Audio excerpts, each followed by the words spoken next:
Everybody, we're on the Upper West Side, 78th Street and Broadway in Manhattan. To my right is a sign that says La Única Caridad Restaurant, Cuban-Chinese. It's a combination that you've probably not thought to put together in your head as far as food or anything else. But Cuban-Chinese restaurants, there are a lot of them, or were a lot of them in Manhattan. They will have traditional Cuban food like rice and beans, ropa vieja. They'll also have kung pao chicken and wonton soup. And they'll have things that are traditionally Chinese or Chinese American. And sometimes they'll mix the two to create something that you've never ever had before. You don't see a lot of it in New York anymore, and it's one of the things that makes the city, which is so known for its diversity, exactly what it is. So we're gonna head over there now. We're gonna try some of this food. I can't wait. Let's go.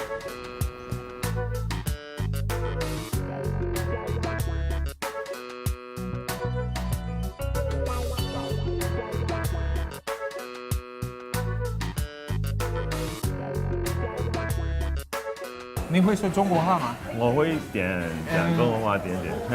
Tú hablas español también. Poquito, yeah. This is so fascinating. Yeah. We are at a Cuban-Chinese restaurant. Yeah, right. Clement has worked here for over 30 years. Yeah, I am full uncle from Cuba, right? They come in over after Cuban communist take over, and they come over United States. When Castro took over in Cuba, they came here. Yes. Okay. They don't want a communist, that's why. They didn't want communism. Right. Right.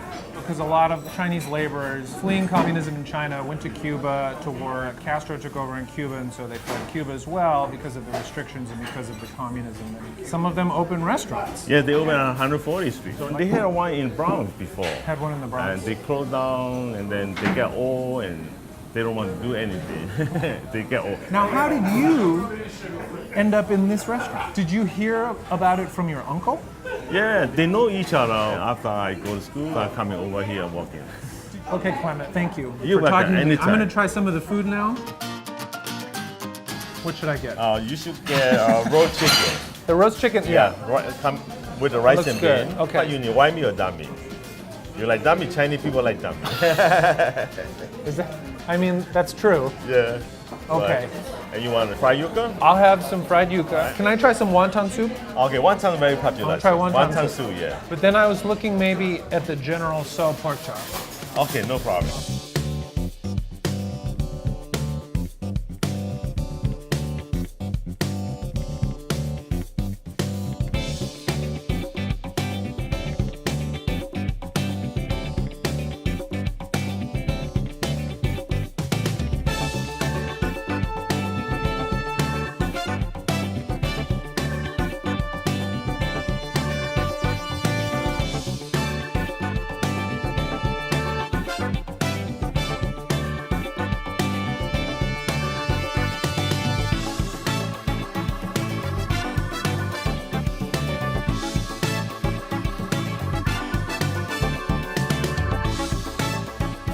And here we have what is decidedly Chinese influence wonton soup with also some slices of roast pork. You can see this red flecked roast pork here on the outside.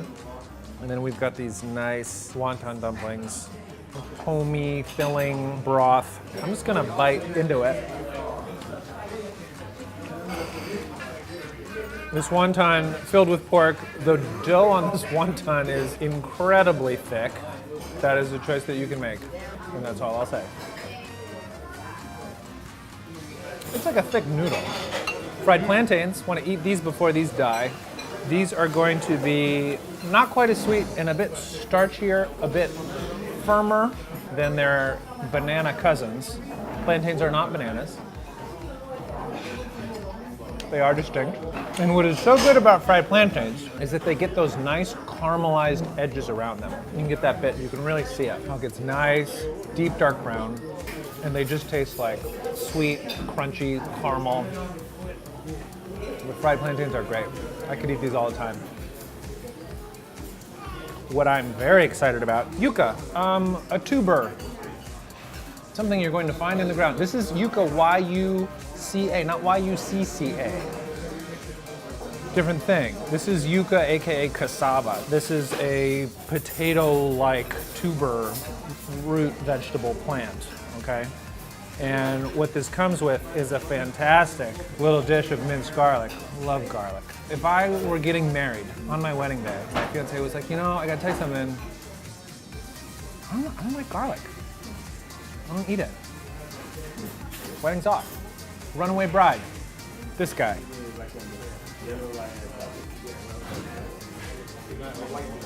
The garlic is just powerful, biting, sort of sweet. There's a little some oil in here too. It goes well with the fried yuca, which it's like a French fry. It has like almost a vaguely stringy quality too, not in a bad way. But you can even see that it's like a little bit stringy. The fibers of the yuca. It's interesting. It's good. I think it's like probably a better, healthier alternative to French fry. Roast chicken, rice and beans, quarter chicken. Looks like we have a leg and a thigh.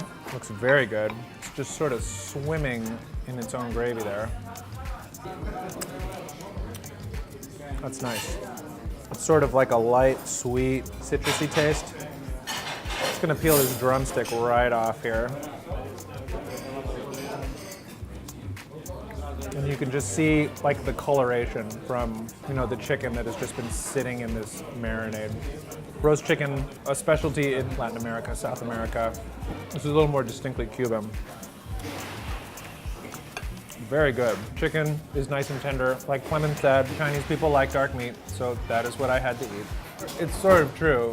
If we ever get my grandma on one of these shows, and I hope we do, she will tell you the same thing. She loves dark meat. She's from Hong Kong. You get a fish, she will just like sit there and like gnaw on the head for a while. And she just likes it. But yeah, this roast chicken, very good, traditional Cuban influenced dish. It goes well with this plate of rice and beans. The beans, I was wondering if we were gonna get the black beans or these fatter reddish beans. I like these. These are nice. They plump, they kind of pop in your mouth. They taste strongly of bay leaf, if that is something that you're familiar with. Like a little like eucalyptusy, probably is how I describe the taste of bay leaves. And then this phenomenally radioactive yellow rice. I mean, beans and rice, this is just such a staple.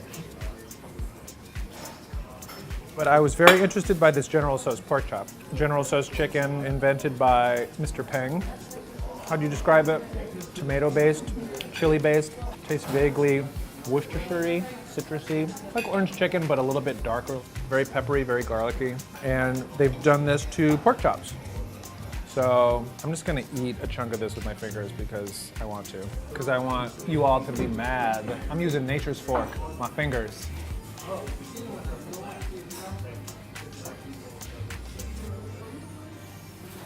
It's delicious. I love the sauce.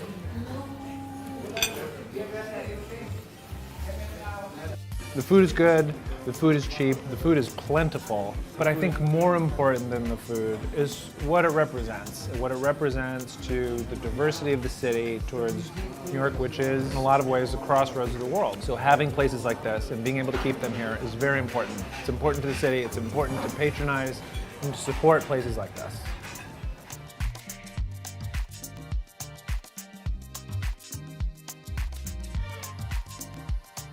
We had our first date here. Oh. At that table over there in 1986. No way. He said, you want to meet me at the Carry Down? You know where it is? I said, absolutely. And I lived like on 72nd Street, so. And you said it's a date. It's a date. What is it about this place that keeps you coming back? The food is great. The food is great, and it's a fun atmosphere. Inexpensive. 2 people can eat 1 meal. And lunch specials like $10. And they were going to close. Did they tell you? They were going to close, and now they got another lease.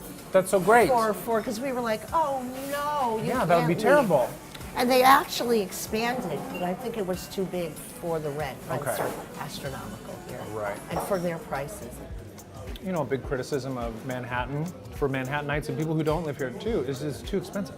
It's a victory when places like La Caridad don't have to leave because they can't afford to be here, because they charge with tax $10 for a lunch special, which is nothing. Dining on a dime. Those of you who give me a hard time about prices, $10, lunch special with tax.